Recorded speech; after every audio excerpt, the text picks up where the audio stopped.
Welcome to the Net Wealth Nest podcast, the show that helps everyday people build real financial stability, starting from wherever you are.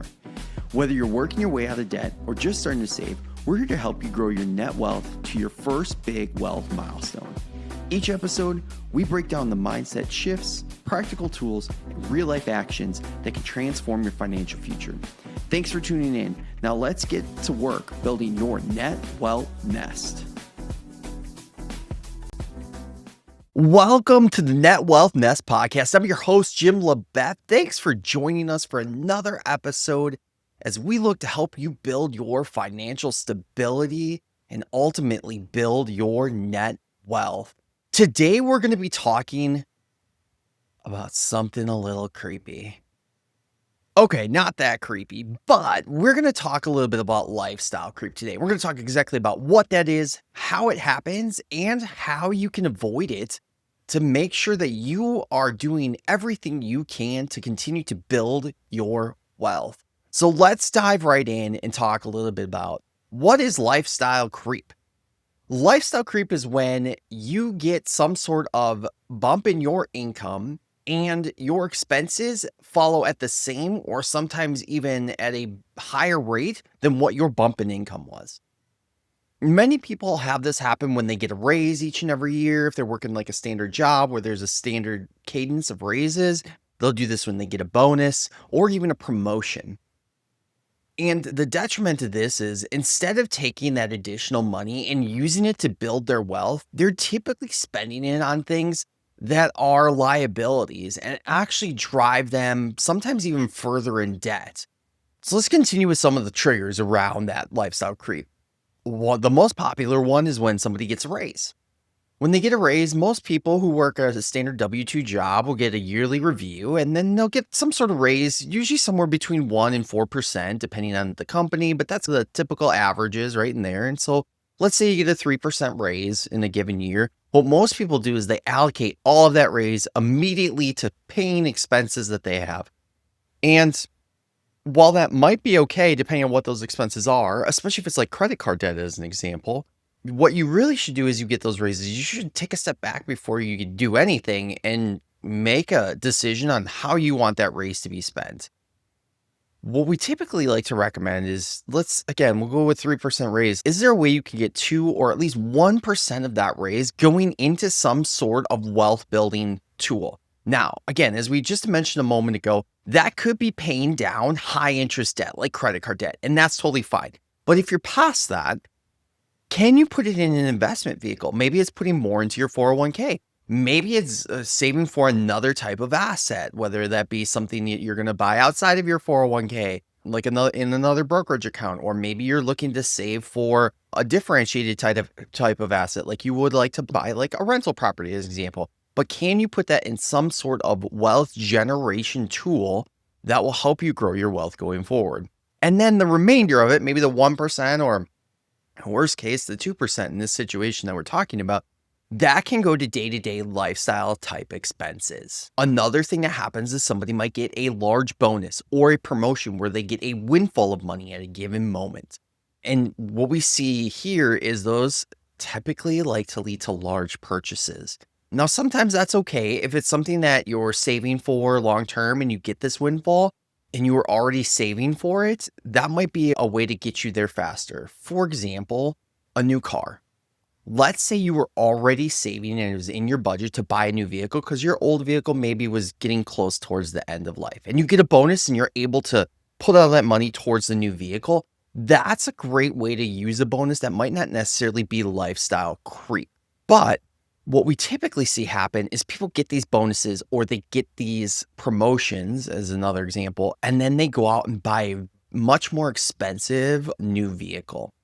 And we'll talk a little bit about some of the biggest ones, but that wasn't in their budget.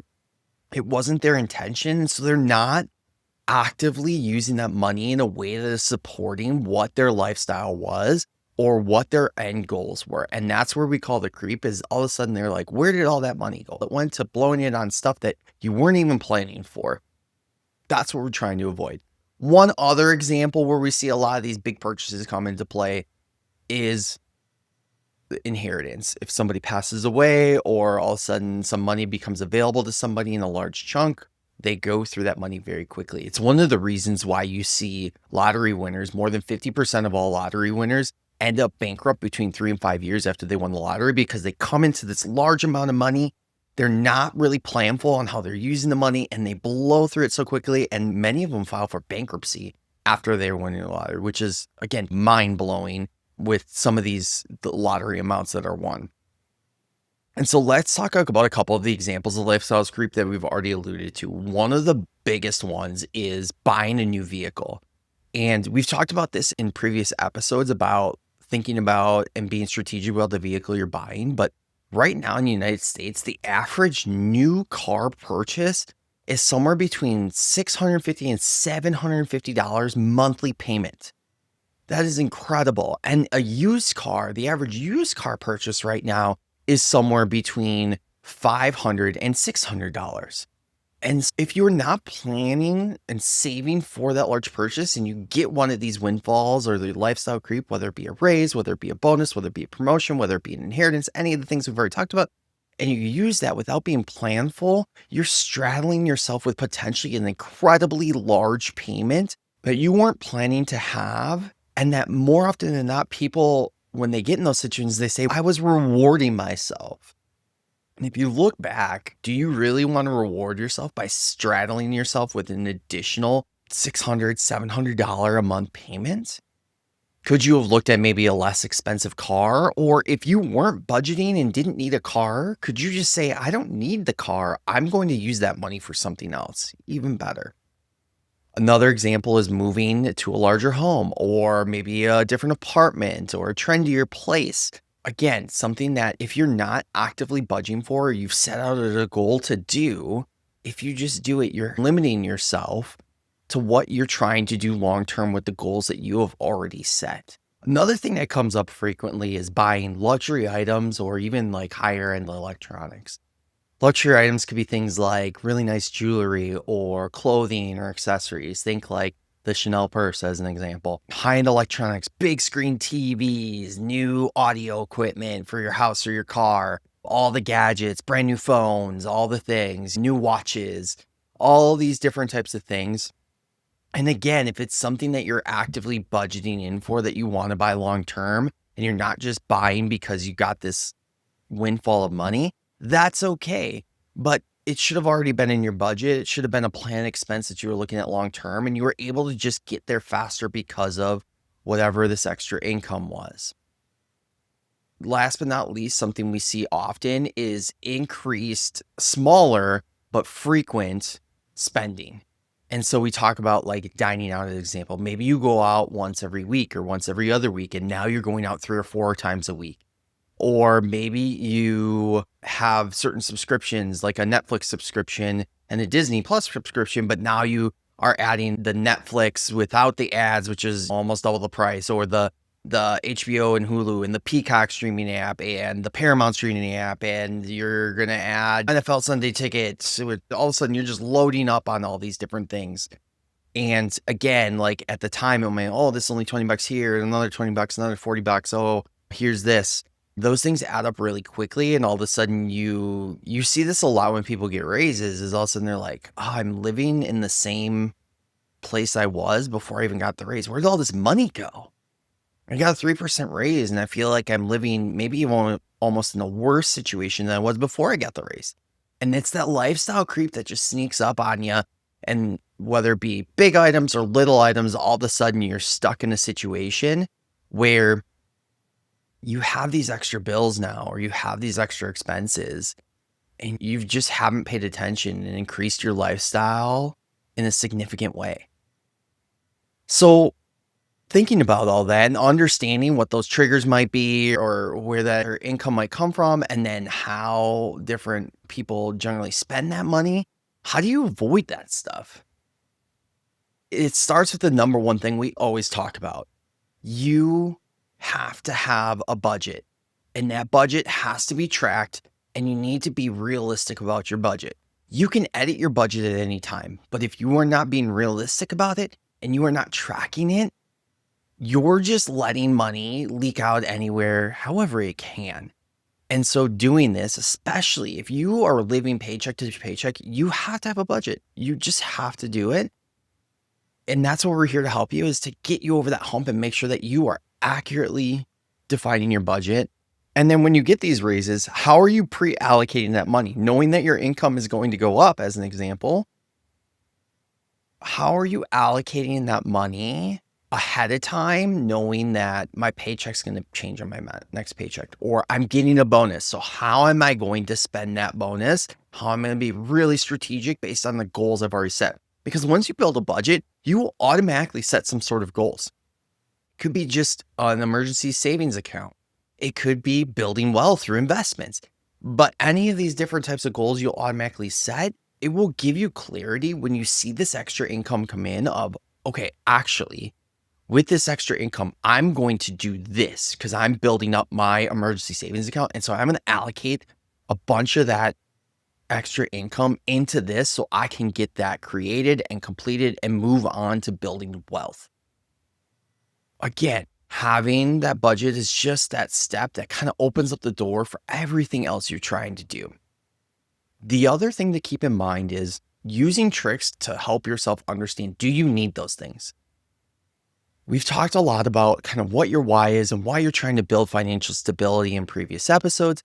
Like, if you have goals and you want that, but you've also determined these are the things I really care about. Maybe it is going out to eat once a week with your friends, and that's what you really care about. It's okay to allocate a little bit extra money to that, as long as you're doing the other things that fit inside your budget, mainly your emergency savings account. And then if that's taken care of, like doing your investments, like it's okay to allocate some of that extra money, not all of it. You should be using more of it to protect and enhance your future self, but some of that is okay. But letting that money just go anywhere on things you might not care about is not okay. And that's what you're trying to avoid. And again, it's all about the planning piece of it, using your budget, planning ahead, knowing what's coming, and then directly allocating that money and saying, I really enjoy going out with my friends once a week. I'm going to allocate money there. I don't get as much joy on buying clothing, or I don't need a new car. My car, while it might be old, might be a little rusty, might be a little loud, it works. It's sound, it's safe. It gets me to my job day in and day out. I don't need to go straddle myself with a bunch of debt to buy a new vehicle. I'm okay there, but I'm really enjoying going out with my friends. And so I want to continue to do that. Great. Let's do that. Let's get after that. Let's keep the car where it's at. We don't need a new car right now. This car is great. In the future, we might, but right now we're good. And we can also plan for that and save for that if we need to long term. This is the key, is doing the budget, understanding your why, understanding what makes you truly happy and when you spend money and how you spend it that makes you happy and gives you that good feeling inside. And then sticking to those and constantly reminding yourself when you do get these increases from a raise or a promotion, or you get a bonus, I'm going to spend on the things that really make me happy, and everything else is not going to be in there and not included. And I'm going to work on spending the things I'm really happy on and investing in my future self and protecting me financially. If you can keep those two things in mind, you're going to eliminate 95% of all the financial creep. And some of it is automatically going to happen.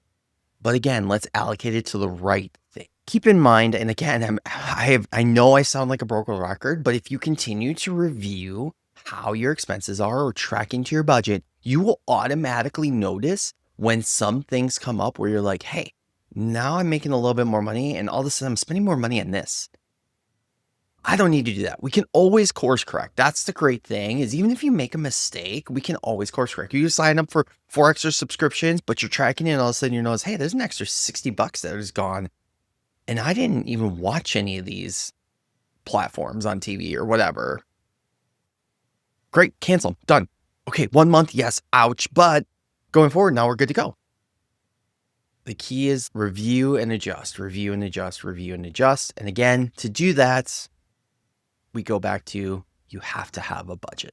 To wrap it all up, what I really want you to think about as you go through life and you come into these situations is, Know that lifestyle creep is there and know that you're going to participate in it in one way or another. The question is, are you going to participate in the way where you are dictating how you're participating in the lifestyle creep, or are you just going to let things go and spend however you want to spend in the moment without any thoughts or concerns of what that might do to impact your stability and your wealth in the future?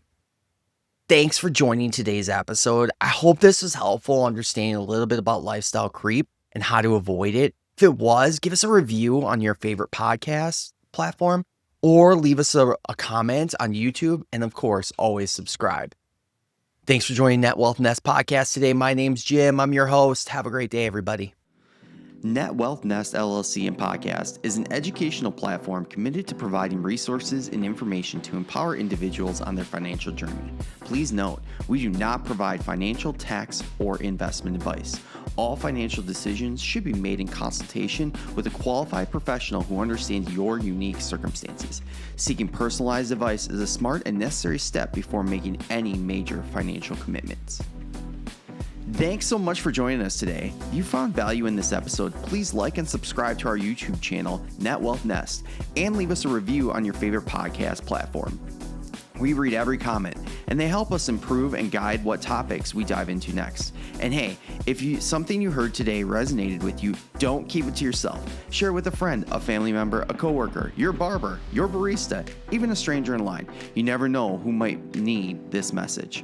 Remember, building net wealth is a journey, but you don't have to do it alone. Stick with us, and together, let's grow your net wealth nest.